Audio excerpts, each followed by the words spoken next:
In the second episode of this series of Women of the Veil, we focus on Maia of Magdalene. The Thothic perspective on the Magdalene is somewhat different from what you will have read in Holy Blood, Holy Grail and in the Da Vinci Code versions. At the time I received this, I was aware of the book, Holy Blood, Holy Grail, and the basic premise of Mary, as Thoth calls her, and Yeshua. However, Thoth gave me another version, so I wrote it down, and this is what you're going to be hearing here. The major differences between Thoth's Akashic version, as received by me, and the Holy Blood, Holy Grail, and Da Vinci Code versions is as follows. Jesus, or Yeshua's, body did die on the cross. His soul reclaimed the body in the tomb. He ascended his entire form into the higher spiritual world, its location in the subtle physical being in the sun star Rigel within the constellation of Orion, where the new Earth star is now forming. Mari, as a priestess of Magda, did not marry Yeshua in the sense recognized by traditional Jewish law. Now, before I continue with what Thoth has to say about her, I want to once again share with you the very primitive image I created of her in 2006 or around that time in Poser. I must confess that at the time I took a look at her and I went, whoa, this is not at all what I expected. This was not the traditional look of Mary Magdalene. And I know it's a very primitive image, as I said, but even so, I was a little startled. However, something else happened that was quite dramatic just a few years ago, maybe 3 years ago. I was Googling around for I don't know what, had nothing to do with Mary Magdalene, and up popped an image of her. It was a reconstruction of a skull that was said to have been hers. And they, put the clay on it, how they do, and they reconstructed the face. And I looked at it and I went, oh my God. Now, it was an older version, but look at this. I mean, there's no doubt that this is the same individual. And so now, I take that image, the one on the left that you're seeing here, which is my original Poser Akashic version of Mary Magdalene. I take that and I put it into Midjourney, the AI that I use for my art, and I ask it to duplicate it only in its sophisticated way, to bring her to life in 2023. And this is what I got.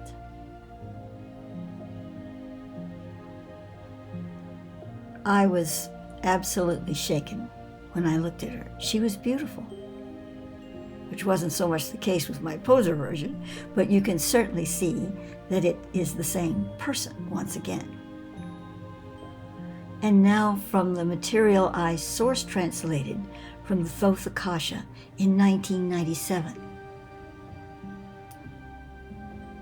Mari and Jesus, or Yeshua, as was his Aramaic name, were united in a sacred marriage of an ancient order of the Essenes. While they had a loving and deep, unique partnership, they did not have intercourse. And the reason for that is not some doctrine or religious belief. It has to do more or less with quantum science, because of the preparations they were making in their energy bodies for the one child they would conceive and have. Mari did not conceive Yeshua's child until after his death and resurrection. He came to her to perform the ancient rite of conception while she was on the sacred Isle of Iona off the coast of Scotland. This was the time of the Ionian priestesses, those who were goddess-born and held to the concepts of the divine feminine and the divine masculine, seated through eternity within each human being. The child that was born to Mari as a result of her light conception with the risen Yeshua or Yeshua was named John Martinus. Only months after his birth, Mari, according to the divine plan given to her by Yeshua, left the child in the care of the Ionian priestesses and journeyed to the Rennes-le-Chateau region of southern France. She brought with her the Sara, the lineage of the star eagle, a star tribe that had integrated into the Grail families. For a period of time in the life of young John, he came to be with his mother in Rennes-le-Chateau, France. John Martinus later traveled to this region again, long after his mother's death in Ephesus, Turkey, where she and the mother of Yeshua both ended their days. On his last journey to Rennes, John Martinus brought the Grail cup to the holy ground in France, where his mother had consecrated a shrine to his father. He performed a ceremony of blessing there with the sacred cup, but it returned with him to Glastonbury, where he lived and taught sacred principles to a select few quietly. John Martinus had one daughter and two sons. He was married twice. His first wife, Elizabeth, died in childbirth, giving him his daughter. His two sons were born by his second wife, Muriel. The sons were Thomas and Germain. The daughter was Sarah. Sarah had a daughter who was also named Sarah, Sarah Bernice. It was Sarah Bernice who came to Rennes-le-Chateau to do the work, living there for 26 years, dying at the age of 49. She was buried where the Magdalene Tower now stands. This sacred ground was first consecrated by her great-grandmother Mari and later by her grandfather John Martinus. A brief word about my images of John Martinus here. I believe these portray him more accurately than the one I created in the Grail series. And I have another completely different looking fellow there. I never was pleased with that one, and I really should have stopped and worked on it, but I didn't. So this is the one I feel is the most accurate. The three Maris, that's Mari Magdalene, Mari Anna, which is the mother of Yeshua, and Mari Martha, which is another cousin, first came to Glastonbury with Joseph of Arimathea, the great uncle of Yeshua. While there, they reestablished and updated an ancient order of priestesses of Avalon. So the veil had been thinned. It was not easy to get across anymore. It could happen, but not easily. But the three Maris came there to Glastonbury to create a link in this etheric realm between the Avalon state and the more physical earthen state that they existed within.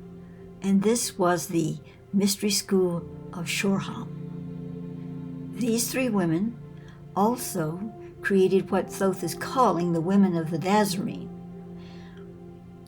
And I don't think they actually call themselves that, but this is the Thothic name for them so that we can identify them in that context.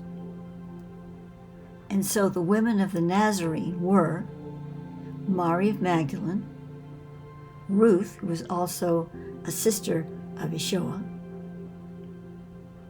Rebecca, Mirabisha, Lydia, Mari Martha, which was Yeshua's aunt, Lourdes, Sarah, Elizabeth, a relative of Yeshua or Yeshua, Judy, Mari of Canaan, Miriam, a relative of Yeshua, and then as the 13th female apostle, there was Mari Anna, the mother of Yeshua. After Yeshua's crucifixion, resurrection, and ascension, several other female apostles were initiated by Mariana and Mari Magdalene. both of whom had been given this authority by Yeshua before his ascension. After the crucifixion, the female apostles were then guided by Mariana in her authority under the Christed and risen Yeshua. When some of these women made their transitions from this mortal coil, so other women were initiated by Mariana to serve in their place.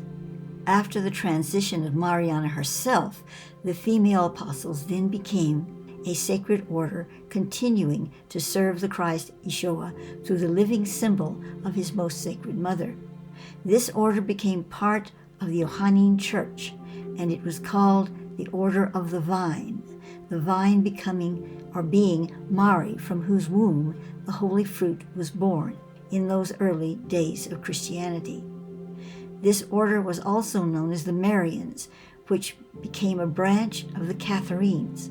In fact, Mariana's great-great-great-grandson Simon went by the name Simon of Marian. He was the son of Thomas, who was the son of John Martinus, Yeshua's son. Now, this goes off on the topic of Mary of Magdalene, but I just wanted to include it here because it's all part of the same spiritual family. Returning to Mary Magdalene, it was revealed to me by Thoth that she went to Ephesus to be with Mariana, the mother of Yeshua, during the latter's final days. There she remained until her transition. Both were buried near Ephesus in a cave there. Years later, Mary Magdalene's bones were found by treasure seekers deliberately searching for the remains of both Marys.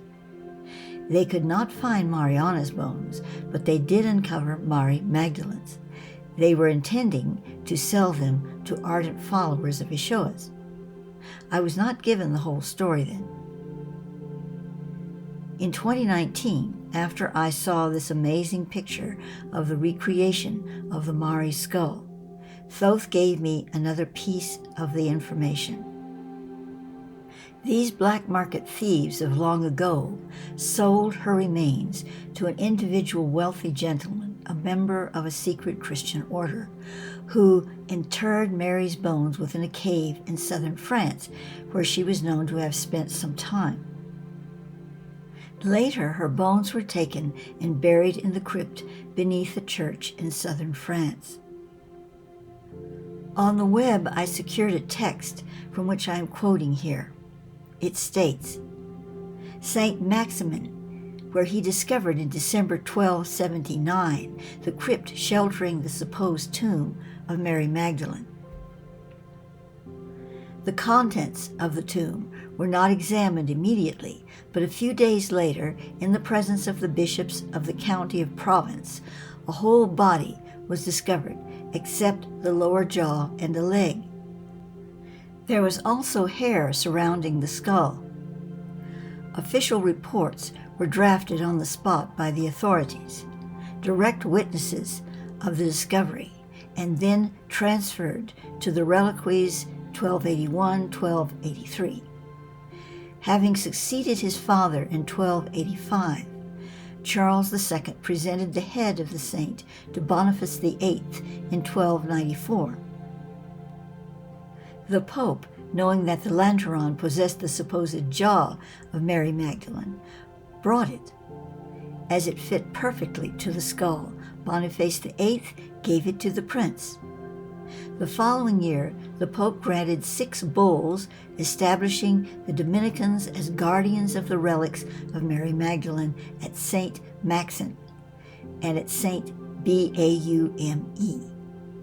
Recognizing the feast of the translation of the relics and granting benefits to the pilgrims who would visit the Church of St. Maxen, where the body of St. Mary Magdalene rests. These relics and sanctuaries were recognized by the successive popes. This is the end of the quotes. The official story of Mary Magdalene after the crucifixion has certain similar points to the Thothic version, but it veers away quite a lot. The official story has her living 30 years in a cave doing penitence. The Thoth Akasha reveals her as a traveler to several sacred sites and giving birth to the son of Yeshua on the Isle of Iona, which was conceived after Yeshua's resurrection.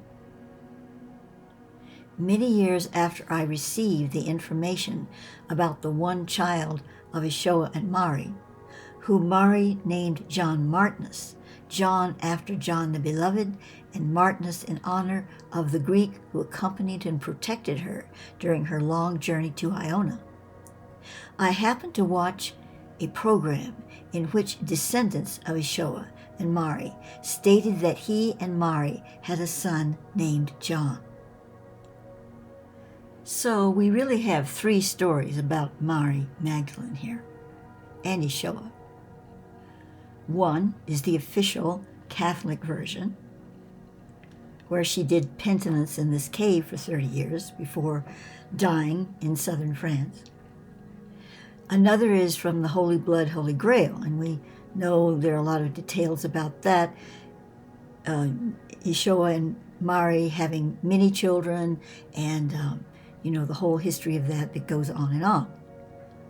And then we have Thoth's version, where he and Mari conceived one child after his resurrection, and that child was named John Martinus. So, which story is to be believed?